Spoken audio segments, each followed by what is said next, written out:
So if you click this video, you're probably like, I want to build a fairy garden. But should you? That's a whole different story. Magical butterfly spirit here.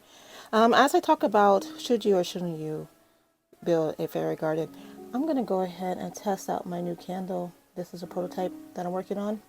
What I'm looking for is that the flame doesn't go out, because I added mica in here, and mica is known to clog the wicks, but it's also very pretty. So I'm hoping, ooh, I got a solution for that. So I'm hoping that the candle will not burn out. So you guys could watch that with me. So you wanted to build a fairy garden, and you want to know, should you? Well, okay, so here's the thing about fairy gardens. It invites fairies. And if you're not comfortable with working with fairies, or you never worked with fairies before, you might have a problem, because fairies are they're notorious for being tricksters. They are notorious for playing tricks on people they like, and especially on people they don't like. I'm getting a channel message that Wendy from Peter Pan is an actual good personality representation of a fairy. So, not Wendy, Tinkerbell. I'm sorry, Tinkerbell. So with Tinkerbell, she helps out. She's caring. She's like a mother to the lost boys until Wendy shows up, and she becomes very jealous, very volatile towards Wendy, and she tries to kill Wendy several times.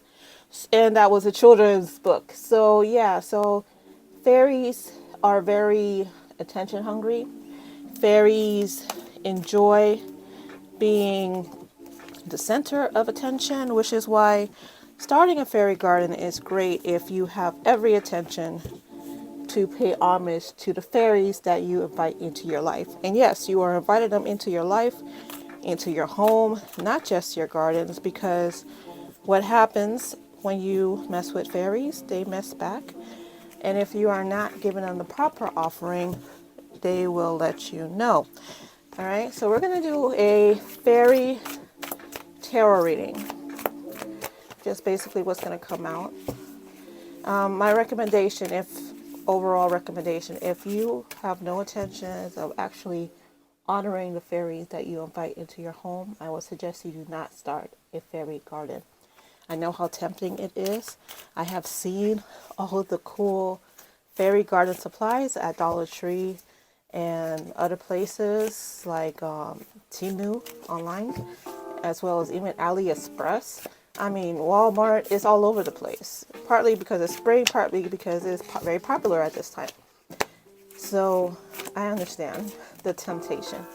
But again, if you are not going to offer them and pay homage to them the way you should not deal with fairies or fairy magic.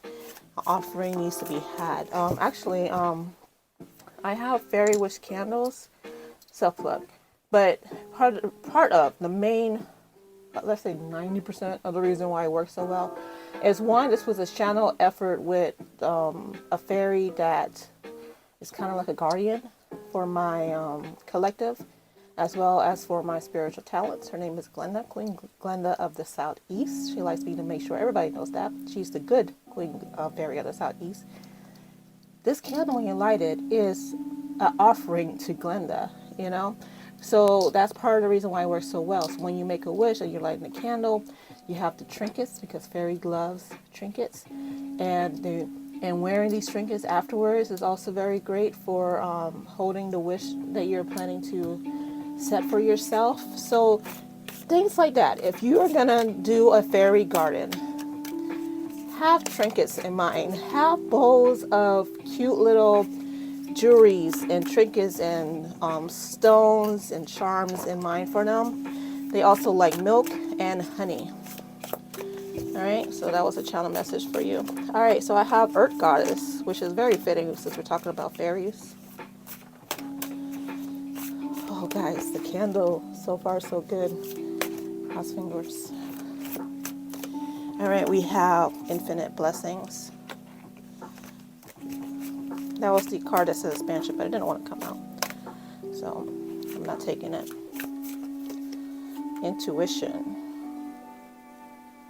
Over the next few weeks, the collective is going to be experiencing an influx of spiritual powers. Some will be granted, others will be taken away. Oh, it's very interesting. You are worth it. Inner truths. There's people who are pretending to be who they are not. There's tarot readers that are pretending to be tarot readers when they are not. My mind is going towards that tarot reader on TikTok that is currently being sued for basically trying to blame a multi-murder on a professor. So whatever powers, if she had any powers to begin with, whatever spiritual power she had is gone, is tapped out. That karma is just too swift because she was relentless with it. Trying to prove a point and trying to be something she's not, apparently.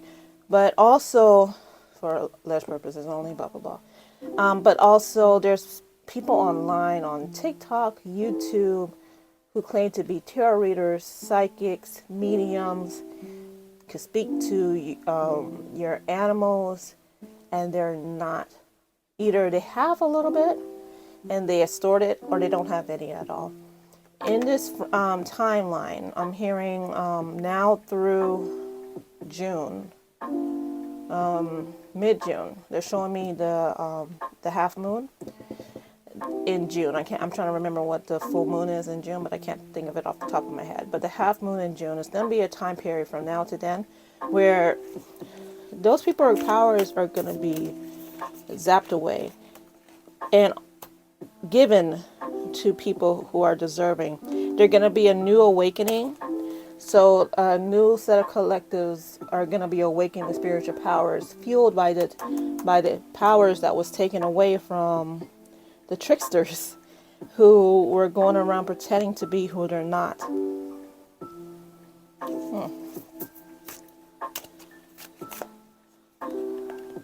Adventure.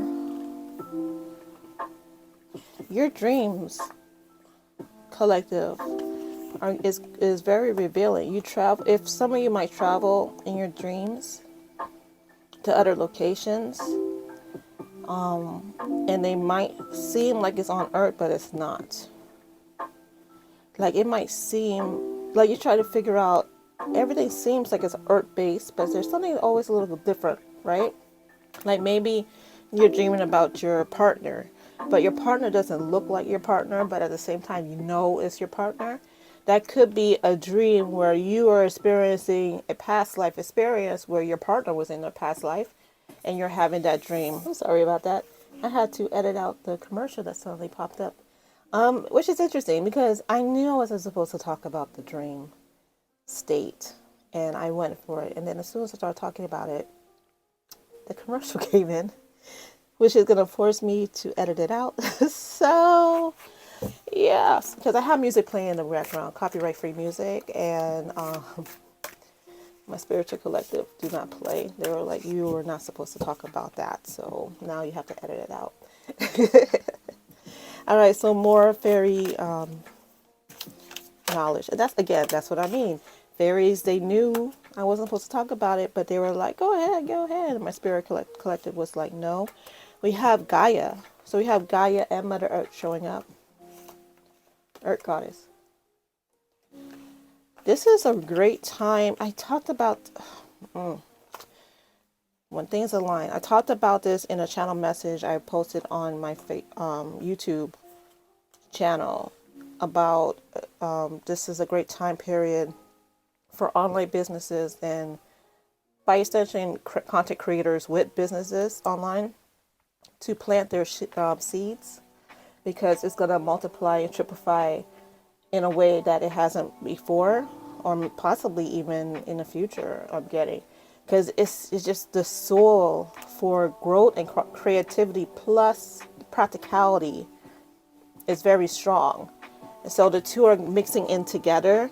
So if you have an online business, which is the practical, and you create products, which is the creative, homemade, or if you're just really good at curating products, or you offer services, like again, if you're a tarot reader and you do tarot readings, first off, expand your services, expand the type of products you use, think outside of the box. I hate that cliche, but think outside of the box of how you can be you times 1,000.